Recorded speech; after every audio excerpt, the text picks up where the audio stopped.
এই ফুটবল টুর্নামেন্টে যারা উপস্থিত শিক্ষকবৃন্দ, পত্র এলাকার মুরব্বিয়া, যুবক ভাইরা, ছাত্ররা, সবাইকে সালাম, আসসালামু আলাইকুম।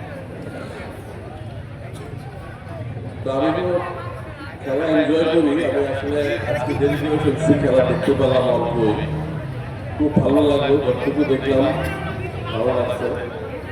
এই খেলাধুলা তো যে ছেলেটা ধারাভাষ্য দিচ্ছিল আমি শুনতেছিলাম, আসলে তো খেলাধুলা না থাকার জন্যই মাদকের আবির্ভাব। যখন খেলাধুলা থাকবে তখন মাদক পাওয়া যাবে। আমরা সেই ব্যবস্থায় পিছনে করবো ইনশাআল্লাহ। সব জায়গায় খেলাধুলা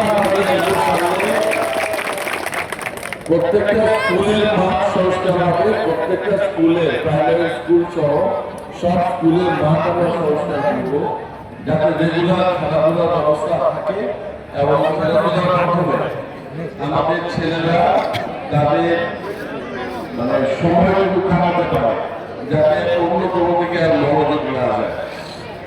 উপস্থিত আজকে সকল খেলা